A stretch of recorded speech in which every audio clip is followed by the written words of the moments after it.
हमारा आज का टॉपिक है आत्मा। आत्मा की डेफिनेशन दिया गया है अतति सकलम व्याप्नोति इति आत्मा, जो पूरे शरीर को कवर करती है, जो पूरे शरीर को कवर करती है। एग्जाम्पल से मैं समझाऊंगा। जैसे मान लीजिए मोबाइल फोन है, ठीक है, मोबाइल फोन है और इसकी ये बैटरी है, बैटरी समझ। तो जब ऐसा ही एज पर माई अंडरस्टैंडिंग शरीर में आत्मा का वैसा ही है। जैसे ही मोबाइल में बैटरी डलती है, चार्ज बैटरी, तो मोबाइल में जान आ जाती है और मोबाइल चलने लगता है। अगर बैटरी नहीं है तो उसके चाहे एप्स हो, चाहे सिग्नल हो, चाहे सिम हो, चाहे कुछ भी, कुछ नहीं चलता। तो लाइक दैट।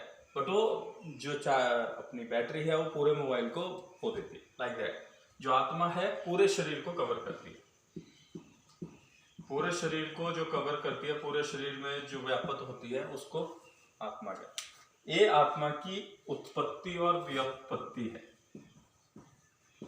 आत्मा की व्युत्पत्ति जो पूरे शरीर को कवर करती है उसको आत्मा होता है। दूसरा पॉइंट आता है आत्मा के पर्याय।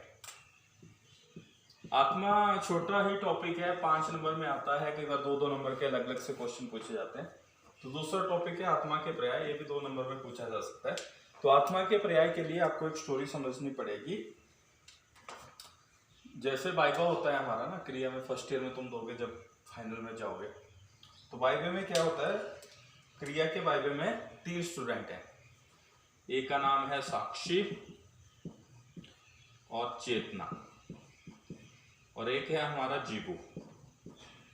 तो साक्षी और चेतना से शरीर क्रिया में क्या पूछते हैं, धातु के बारे। शरीर क्रिया में जब तुम पढ़ोगे, तुम पढ़ ही रहे होंगे आजकल, धातु 7 धातुएं होती हैं। तो शरीर क्रिया में साक्षी और चेतना नाम की लड़की से पूछा धातु, और जीवू से पूछा पुरुष। क्रिया में भी पुरुष पढ़ोगे, आप पदार्थ विज्ञान में भी पुरुष पढ़ोगे। साक्षी और चेतना से धातु पूछा, जीवू से पुरुष पूछा। और उन्होंने एक गलती क्या की प्रैक्टिकल फाइल में, जैसे शरीर और देह प्रकृति होती है, आगे जाके तुम पढ़ो, उन्होंने ना यहाँ एक मात्रा लगा दी गलती से, देही शरीरी, ई की मात्रा लगा दी। तो एग्जामिनर ने उनको डांटा, अबे शरीरी और देही नहीं होता है, शरीर प्रकृति देह प्रकृति, ये ऐसे शारीरिक प्रकृति और देह प्रकृति ऐसे प्रकृति होती है, शरीरी और देही तो आत्मा के पर्याय है। तो इस स्टोरी से तुम समझ सकते हो शरीरी और देही आत्मा के पर्याय। साक्षी और चेतना से धातु पूछा, जीवों से पुरुष पूछा, तो आत्मा के पर्याय साक्षी, चेतना, जीव, पुरुष, धातु, देही, शरीर। तो 4 3 7 नाम हो गए। एंड आई थिंक 2 नंबर के क्वेश्चन के लिए 7 नाम मोर देन इनफ है। तो अभी तक हमने पढ़ा जो पूरे शरीर में व्याप्त होती है वो आत्मा है, ये आत्मा की व्युत्पत्ति थी। और जो आत्मा के अपने पर्याय थे वो थे साक्षी, चेतना, जीव, पुरुष, शरीरी, देही। देन उसके बाद आता है आत्मा के लक्षण। ये बहुत इंपॉर्टेंट क्वेश्चन है, बहुत इंपॉर्टेंट है, मैं इसको बहुत इंपॉर्टेंट मानता हूं। तो आत्मा के लक्षण, आत्मा के लक्षण पूछा जाता है। तो ज्ञानाधिकरणम आत्मा, ज्ञान के अधिकरण को आत्मा कहते हैं। ज्ञान के अधिकरण और आश्रय को आत्मा कहते हैं, या जिसके द्वारा हमें ज्ञान होता है उसको आत्मा कहते हैं। इसको समझोगे कैसे आप, जैसे मान लो तुम्हें कोई दिख रहा है, तुम्हें मनपसंद चीज दिख रही है, कोई सुंदर इंसान दिख रहा है, ये उसकी आंखें होगी, ठीक है, ये सुंदर इंसान होगा जिसको तुम्हारी आंखें देख रही है, ये तुम्हारी आंख होगी। फिर उसके बाद ये हो गया तुम्हारा दिल, हृदय, सब दिल मैंने बनाया तो ज्यादा अच्छे से, इसमें रहता है मन और आत्मा। तो भाई साहब, ये जो ज्ञान की प्राप्ति क्या होती है ना, सामने वाला इंसान है तो तुम्हें अगर पसंद है नहीं है तो इसको तुम्हारी आंख देखती है, ये हो गया अर्थ, ये हो गई इंद्रिया, तुम्हारी आंख, ठीक है, ये हो गया तुम्हारा मन, ये हो गया आत्मा। ऐसे जाता है, ये ऑब्जेक्ट को देखा, सेंस ऑर्गन से देखा, फिर मन, फिर आत्मा।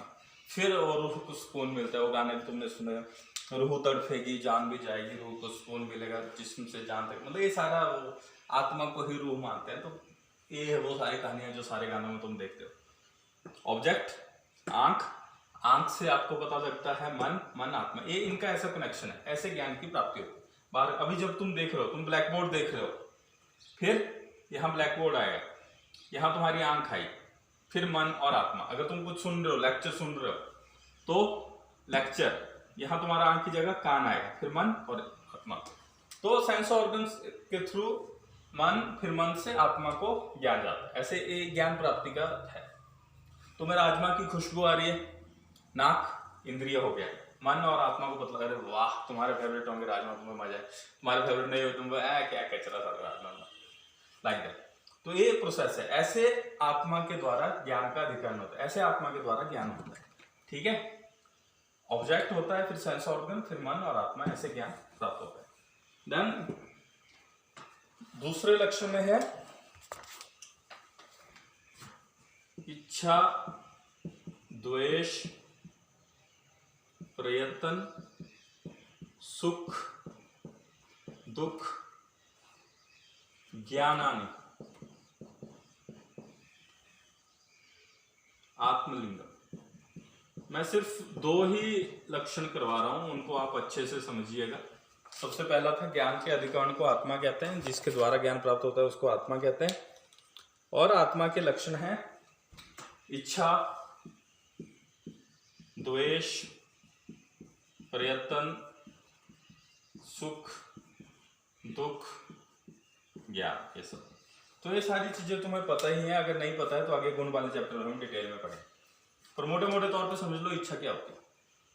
वो जो याद करो पीछे वाला फेवरेट तुम्हारा इंसान सामने वाला, ये अभी वो जो मैंने बोला ना कि रूह तड़फेगी ज्ञान, लाइक दैट, ये जो सारे इमोशन जितने भी सीन होते हैं, अभी तुमने देखा ही कि ये तुम्हारी ऑब्जेक्ट था, ये तुम्हारी आंख थी, और यहाँ तुम्हारा ये था जिसमें आत्मा और मन था। ठीक है, तो इसी ट्रैक में सारा वो सब होता है। तो इच्छा, आपकी पसंद की चीज आपको मिल रही है, आप देख रहे हैं, सुन रहे हैं, तो इच्छा मतलब। द्वेष, आपकी नापसंद की चीज, आप जो आप चाहते हैं, जो जैसा आपका मन चाहता है, अगर वैसा हो रहा है तो वो इच्छा है। जैसा आपका मन नहीं चाह रहा है वो हो रहा है तो द्वेष हो। प्रयत्न, वो इमोशनल ड्रामे में क्या बोला जाता है कि कई बार पाने के लिए सारी खूबियां कम पड़ जाती है और खोने के लिए एक कमी काफी होती है। मतलब तुम जितने मर्जी एफर्ट, जो तुम एफर्ट डालते हो, लाइक दैट, वो प्रयत्न होता है। सुख और दुख, सुख एंड दुख बताने की जरूरत नहीं है, तुम्हें पता ही होगा। और ज्ञान, ज्ञान कैसे होता है, ऑब्जेक्ट, सेंस ऑर्गन, मन और आत्मा, ऐसे ज्ञान होता है। ज्ञान अलग अलग टाइप के। तो इच्छा, द्वेष, प्रयत्न, सुख, दुख, ज्ञान, इनको ये आत्मा के लक्षण है। ज्ञानाधिकरण, ज्ञान के आश्रय को आत्मा कहते हैं। आत्मा के दो ही लक्षण है, ज्ञान के अधिकरण जिसके द्वारा ज्ञान होता है उसको आत्मा बोलते हैं। इच्छा, द्वेष, प्रयत्न, सुख, दुख आत्मा होती है, क्यों, आत्मा के लक्षण है। ये सारी चीजें इसी के द्वारा होती हैं। तुम थोड़ा ट्रैक समझ गए होंगे गुजर। उसके बाद आता है जी आत्मा के गुण। ये भी इंपॉर्टेंट क्वेश्चन है, बहुत इंपॉर्टेंट क्वेश्चन है। आत्मा के 14 गुण हैं। तो सबसे पहले तो आपकी यही आगे, इच्छा, द्वेष, प्रयत्न, सुख, दुख। ठीक है, क्या बचा, इच्छा, द्वेष, प्रयत्न, सुख, दुख। अब अपने ऊपर आने वाले आकाश महाभूत वाले, परी और सखियों वाला, अगर पीछे वाला वीडियो देख लीजिएगा महाभूतों वाला, स्पेशली आकाश का, संख्या, परिमाण, पृथक, संयोग, विभाग, ये 5 जो गुण है ये सारे महाभूत में, आकाश में, वायु में, तेज में, जल में, पृथ्वी में, काल में, दिशा में, कोई भी टॉपिक आप देख लीजिए वहां पे गुण है। बट आकाश में बहुत अच्छे से इसकी स्टोरी बनाई हुई। तो 5 ये हो गए, 5 ये हो गए, 10। अब तुम्हें पता है बात दिल की या मन की जा रही है, जहां आत्मा रहती है तो फीलिंग आते भरे में रहते। ये भी एक सॉन्ग है, फीलिंग को भावना बोलते हैं। और धर्म और अधर्म और बुद्धि, 5 5 10 4 14 है। ये आकाश वाले ही है, दिशा और काल वाले हैं। ये तुमने अभी पिछले स्लाइड में पढ़ा ही है। फीलिंग पे भरा है मेरा दिल, तुम्हें पता है फीलिंग और भावना दिल में रहती है। धर्म और धर्म ये भी बंदा मन से डिसाइड करता है कि मेरे को क्या करना है क्या नहीं। और बुद्धि, बुद्धि और जो आत्मा है, आत्मा और मन के बीच में बुद्धि रहती है, वो उनका कंट्रोल करती है। वो हम फिर कभी टॉपिक में टच करें। तो संख्या, परिमाण, पृथक, संयोग, विभाग, इच्छा, द्वेष, पतन, सुख, दुख, भावना, धर्म, अधर्म और बुद्धि, ये आत्मा के 14 गुण। उसके बाद आता है जी आत्मा का स्थान। आत्मा का स्थान तो आपको पता ही है, आत्मा का स्थान हृदय में।